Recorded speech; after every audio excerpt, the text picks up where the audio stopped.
Hello, and welcome to the Adrian Ross Show. The Adrian Ross Show, the basketball edition, that is. I say that because I actually talk about a whole lot of things on the Adrian Ross Show. Tagline is from A to Z, Adrian is on it. But we have been talking a lot about basketball. So, the basketball edition today. We're going to get into what went down last night in the Indiana Fever game versus the Connecticut Sun. I'm telling you, it's a roller coaster with this team, the Indiana Fever. We were up after the win against Washington, and then they go into Connecticut and they absolutely drop the ball. Now, Connecticut is a great team. They've only lost one game all season long. So they're a good team. But that does not excuse what went down with the Indiana Fever. And we could talk a lot about the play or lack thereof of the Fever team. We know this is a young team. We know they have their issues. We know they do some good things and they do some bad things. But I'm focusing today on Coach Christie sides. Now, I did a video not that long ago talking about Coach Sides and throwing it out there that maybe she needed to be fired. I said then, and I'll say now, I don't like saying that.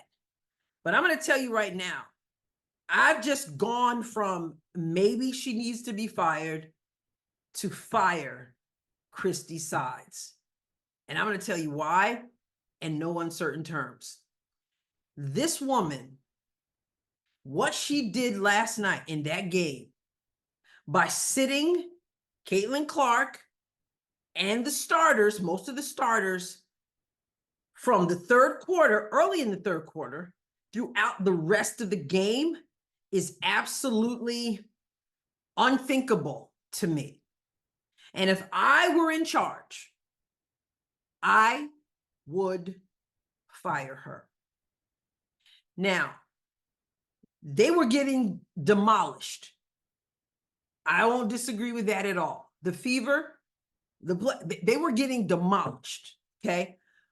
But as a coach, with that much time in the game, there is zero excuse for not competing, for not fighting, for her to throw in the towel that early in the game is an absolute, it should be a sin. Okay, and of course I say that lightly in consideration of what sin actually is. But what she did was just absolutely unthinkable and inexcusable. You take Caitlin Clark out, you take your players out who give you the best chance of winning. No disrespect to the bench players who came in and gave great effort. No disrespect to them at all. But you do not throw in the towel with that much time in the game. You're down 20-something points. Okay, yes. You've got a player in Caitlin Clark who has the capability to drop some major points. We know what she can do. And so you give yourself a fighting chance, not by taking her out of the game. And it's not just about Caitlin Clark. It's the other players too, whom you say apparently deserve to be in the starting lineup. But instead you pull them out and you concede the game too early. There is no excuse for that. And I would send her packing yesterday, like last night, right after that game. Now, she came to the post-game interview and she said, you can't coach effort. I'm on record as saying that. And let me just insert right here for those of you who may have just found the channel, you don't like what I have to say, and you put in those comments. I see them all the time. Oh, so you're a coach? Oh, so when, yeah. So let's just get this out of the way for those of you who don't know. Yeah, my background is in teaching in New York. I taught 7th grade English for nearly 20 years. I also coached girls varsity basketball for 6 years. We won back-to-back championships, conference championships. It was the first time it was ever done in the history of the school. Okay. So yeah, I played, I coached, I watched. I don't know that I have ever in the course of my life, whether playing, whether coaching, whether watching, I don't know that I've ever seen anything like I saw last night, where a coach decides we're not going to compete. Now, she says you can't coach effort. I just told you my background. I'm on record as saying that as well. But I'm also on record as saying that the coach sets the culture of the team. You set the culture. You reproduce after your own kind. Okay. So, and sometimes players are not giving you the effort that you want them to give. Granted, but you never, ever, ever decide that you're not going to compete. What you do is you tell those starters, I need more effort from you. First of all, that starts in practice. But here we are in the game, and you don't see the effort you want to see. So you know what? You pull them aside, you call their timeout. I want to see effort, and I want to see it now. And even if you lose with dignity. You lose competing. If you're going to lose, this is an opportunity. First of all, you're playing to win, and things turn around. That's number one. And then if you are losing, then you know what? You work on some things. So you say, what? This is what's going wrong. This is what I'm noticing. We're not playing defense. So this is what you need to do. And you keep that team out there competing to work on the things they need to work on. You don't pull them out that early in the game. Understand what I'm saying? And just say it's over. I didn't see the effort that I wanted to see. There's no excuse for that. And how are you modeling what it is to fight and to compete? How are you modeling that for your players when they're sitting there and they see that you have given up on them?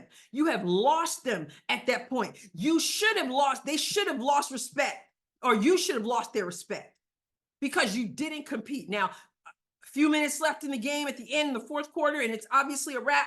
Yeah, you pull your starters, you put your bench in there. That we all get that. That's how it works. But early on in the third quarter, you already decide that you're not going to compete anymore. What are you doing? And so at this point, I progressed from saying maybe Christie Sides needs to go to fire Christie Sides. And I would do that. I would let her go because she doesn't have it within her to fight through that kind of difficulty. Therefore, she's not good for the team. They saw what you and I saw. If you watched that game, they saw you give up on them. And that is inexcusable. It was an embarrassment. The team played bad, and the Fever has a lot of work to do. They've got good stuff. I pointed some out the other day. They've got good stuff. They got a lot of bad stuff, and they got a lot to work on. So work on it, coach. You don't quit. And she quit. She quit on her team. And not to mention that crowd, that was a full capacity crowd from what I understand. Many of them were there rooting on Indiana Fever, rooting on Caitlin Clark, even though it was in Connecticut.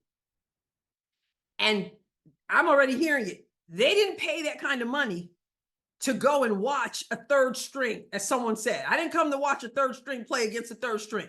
Now, I understand that a coach has to make decisions not based on the crowd, not based on, who they came to see. I do understand that, but I'm just throwing that out there. I'm throwing out there that people came to watch you compete. People came because they wanted to see a game. They wanted to see competitors. Whether you say, well, I can't let the fans tell me what to do. Okay, you can't let the fans tell you what to do, but something on the inside of you should be telling you what to do. And what you should not be doing is throwing the game at that point. You have to compete. And so I'm saying this: if their effort or lack thereof rubs you so badly, so wrong, so raw at that point in the game that you just say, forget about it, then you need to find something else to do. Because a coach is supposed to be able to push those buttons that allow the team to pick it up. So you can't coach effort in the fact that you can't get out there and grab their hands and grab their feet and make them, you can't do that. But the culture of the team helps with that.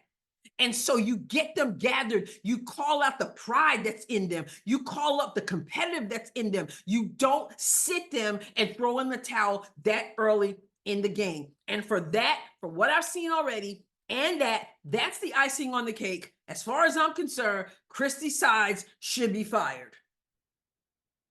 I'm interested in what you think. What did you see? Do you think, oh, she did the right thing? You're not going to play? Then I'll let you sit down.